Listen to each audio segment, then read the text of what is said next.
இந்த கணக்கான ஆன்சர் அப்படிங்கிறது இந்த 2 நம்பருக்குமான HCF தான். இந்த HCF தான் இந்த கணக்கான ஆன்சர் அப்படிங்கிறது எப்படி அப்படிங்கிற சந்தேகமோ குழப்பமோ வரதுக்கு வாய்ப்பு இருக்குது. அந்த மாதிரி இருந்தால் அதை இப்போ நம்ம அடுத்த ஸ்டெப்பில் கிளாரிஃபை பண்ணிக்கலாம். இங்கே அவங்க கொடுத்துருக்கிற இந்த பெரிய ஸ்கேலோட அளவு 7.5 அடி, சின்ன ஸ்கேலோட அளவு 3.25 அடி. இப்போ பெரிய ஸ்கேலால் நாம் ஒரு ஸ்கேல் எடுத்துக்கிட்டோம்னா அது 7.5 அடி இருக்கும். அதிலிருந்து சின்ன ஸ்கேலால் 2 ஸ்கேல் அளந்து எடுத்துட்டோம்னாக்கா 6 அடி போயிடும், மீதி 1 அடி இருக்கும். இப்போது இந்த சின்ன ஸ்கேலுக்கு 3.25 அடி லென்த் இருக்குது, இந்த இடத்துல 1 அடி லென்த்து வித்தியாசப்படுது. ஸோ இதை அப்படியே நாம் 3 பங்கு எடுத்தோம்னாக்கா இந்த பெரிய ஸ்கேலோட 3 பங்குங்கிறது 22 அடி, சின்ன ஸ்கேலுக்கு 3 பங்குங்கிறது 19 அடி. ஸோ இந்த இடத்துல இந்த டிஃப்ரென்ஸு 3 அடி வந்துடும். இப்போது இந்த சின்ன ஸ்கேலோட அளவு 3.25 அடி. ஸோ இந்த 3 அடிக்கும் இந்த 3.25 அடிக்கும் உள்ள வித்தியாசம் 1/4 அடி, தட் இஸ் 0.25 ஃபுட். ஸோ இதுதான் இந்த கணக்கான ஆன்சர். இது எப்படி ஆன்சராக இருக்க முடியும் அப்படிங்கிற குழப்பமும் வர்றதுக்கு வாய்ப்பு இருக்குது. அந்த மாதிரி குழப்பமோ சந்தேகமோ இருந்தால் அதை அடுத்த ஸ்டெப்பில் இப்போ கிளாரிஃபை பண்ணிக்கலாம். அது எப்படின்னா, இந்த பெரிய ஸ்கேலால் இப்போ நாம் 3 ஸ்கேல் எடுத்துக்கிட்டோம். ஸோ நமக்கு கிடைச்ச லென்த்து 22 அடி. சின்ன ஸ்கேலால் இங்கே நாம் 6 பங்கு எடுத்துருக்கோம். அதாவது இந்த 2 பங்கு, இந்த 3, ஸோ மொத்தம் 6 பங்கு எடுத்துருக்கோம். அதுதான் 19 அடி. இப்போது இந்த சின்ன ஸ்கேலால் இன்னும் ஒரு ஸ்கேல் அடிஷ்னலாக நம்ம எடுத்துக்கிட்டோம்னாக்கா நமக்கு 3.25 அடி எக்ஸ்ட்ரா கிடைக்கும். அந்த 3.25 அடியில் இந்த 3 அடி போனதுக்கப்புறம் மீதி 1/4 அடி நமக்கு அங்கே மீதி இருக்கும். அப்படி மீதி இருக்கிற இந்த 1/4 அடி தான் இந்த least measurement that we can measure. அதாவது இந்த பெரிய ஸ்கேலால் நாம் 3 ஸ்கேல் எடுக்கும்பொழுது 3 × 7.5 அப்படின்னு கிடைக்கும். அதே போல் சின்ன ஸ்கேலால் 7 ஸ்கேல் எடுக்கும்பொழுது 7 × 3.25 அப்படின்னு கிடைக்கும். இதோட வேல்யூ 22.5 மைனஸ் 22.75ன்னு கிடைக்கும். இதோட வேல்யூ இஸ் ஈக்குவல் டு -0.25ன்னு கிடைக்கும். இப்போ இந்த அளவை மாற்றி எழுதினோம்னா நமக்கு இந்த மைனஸ் போயிடும். அதாவது சின்ன ஸ்கேலால் 7 ஸ்கேல் எடுத்தோம்னாக்கா நமக்கு 7 × 3.25 அப்படின்னும், பெரிய ஸ்கேலால் 3 ஸ்கேல் எடுத்தோம்னா 3 × 7.5 அப்படின்னு கிடைக்கும். இதோட வேல்யூ இப்போ 22.75 மைனஸ் 22.5ன்னு கிடைக்கும். இப்போ இதோட வித்தியாசம் அப்படிங்கிறது 0.25 அப்படின்னு கிடைக்கும். அதாவது சின்ன ஸ்கேலால் 7 ஸ்கேல் எடுத்துக்கிறோம். அப்போ அந்த அளவு 22.25 அடின்னு வரும். அதிலிருந்து பெரிய ஸ்கேலால் 3 ஸ்கேல் நாம் அளந்து மார்க் பண்ணோம்னா அது 22 அடியில் முடிஞ்சு போகும்.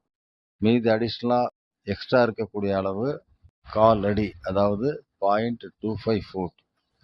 இந்த 1/4 அடி தான் இந்த 2 ஸ்கேலையும் பயன்படுத்தி நாம் அளக்கக்கூடிய மிக குறைந்த அளவு.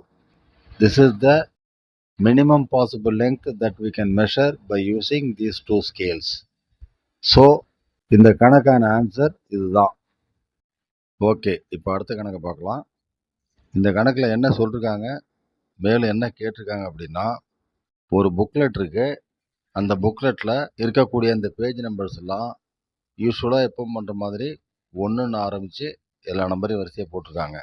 அதே சமயத்தில் அந்த புக்லெட்டில் இருந்து ஒரு ஷீட் ஆல்ரெடி கீழ்ச்சி எடுத்துட்டாங்க.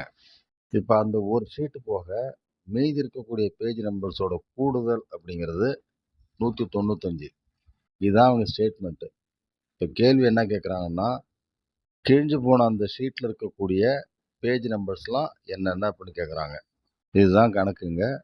இந்த கணக்கு எப்படி போடலான்னு இப்போ பார்ப்போம். இங்கே இந்த கணக்கை சால்வ் பண்ணுறதுக்கு என்ன ஃபார்முலா பயன்படுத்துகிறோம் அப்படின்னா, n × n+1/2 அப்படிங்கிற ஃபார்முலா தான் பயன்படுத்துகிறோம். இப்போ இந்த ஃபார்முலா எதுக்கு யூஸ் பண்ணுறோம்னா, 1 + 2 + 3 அப்படின்னு இயல் எண்களுடைய தொடக்கத்திலிருந்து அப் டு n இருக்கக்கூடிய எண்களை கூட்டுறதுக்கு தான் இந்த ஃபார்முலாவை நாம் பயன்படுத்துகிறோம். இந்த இடத்துல அந்த புக்லெட்டில் இருக்கக்கூடிய கடைசி பக்கம் என்ன நமக்கு தெரியாது.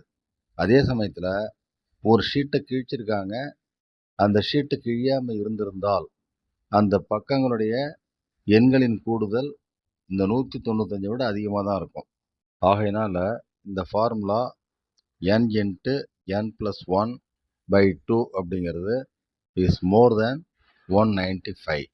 அதே சமயத்தில் 195 விட அதிகமாக இருக்குது அப்படிங்கிறதுனால ரொம்ப எக்கச்சக்கமாலாம் இருக்க முடியாது.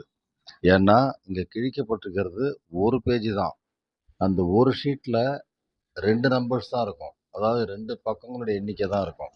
ஆகையினால இந்த இடத்துல இந்த எண்ணோட மதிப்பு அப்படிங்கிறது, அதாவது இந்த கடைசி பக்கம் இருக்கு இல்லைங்களா, அந்த கடைசி பக்கத்தோட எண்ணிக்கை அப்படிங்கிறது இந்த ஃபார்முலா யூஸ் பண்ணி நாம் கூடுதல் கண்டுபிடிக்கும் பொழுது இந்த 195க்கு அடுத்து இருக்கக்கூடிய கூடுதல் அதே சமயத்தில் இந்த ஃபார்முலாவுக்கு உட்பட்டது அதுதான் இருக்க முடியும். ஸோ இந்த இடத்துல இந்த ஃபார்முலா எப்படி வருதுனாக்கா n into n + 1 is more than 390 அப்படின்னு வரும். இங்கே n இன்ட்டு n + 1 அப்படிங்கிறது 2 அடுத்தடுத்த எண்களின் பெருக்கல் பலன். அதாவது this is equal to the product of 2 consecutive natural numbers. Therefore இந்த இடத்துல 390 இருக்கு இல்லைங்களா, இதை விட அதிகமான இந்த நெக்ஸ்ட் ஸ்மாலஸ்ட் ஸ்கொயர் அப்படிங்கிறது 400. அதாவது 20 square is equal to 400. Therefore அந்த புக்லெட்டோட லாஸ்ட் பேஜ் அப்படிங்கிறது 20 தான் இருக்க முடியும். ஸோ அந்த ஒரு பக்கம் கிழிக்கப்படாமல் இருந்தால் அந்த கூடுதல் எவ்வளோ இருக்கும் அப்படின்னாக்கா 20 × 21 / 2 இஸ் ஈக்குவல் டு 210 அப்படின்னு இருந்திருக்கும்.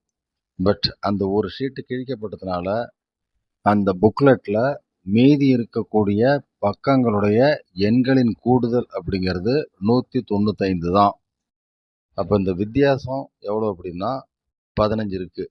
அதாவது கிழிக்கப்பட்ட அந்த ஒரு ஷீட்டில் இருக்கக்கூடிய பக்கங்களுடைய கூடுதல் அப்படிங்கிறது இந்த இடத்துல 15. ஒரே ஷீட்டில் அடுத்தடுத்த பக்கங்கள் இருக்கக்கூடிய அந்த பக்கங்களின் எண்ணிக்கை அப்படிங்கிறது 2 அடுத்தடுத்த எண்கள். ஸோ இங்கே அந்த 2 அடுத்தடுத்த எண்களின் கூடுதல் 15 அப்படிங்கிறப்ப அந்த எண்களானது 7 + 8 அப்படின்னு தான் இருக்கும். தேர்ஃபோர் கிழிக்கப்பட்ட அந்த ஷீட்டில் இருக்கக்கூடிய பக்கங்களுடைய எண்களானது 7 மற்றும் 8. ஸோ இதுதான் இந்த கணக்குக்கான ஆன்சர்.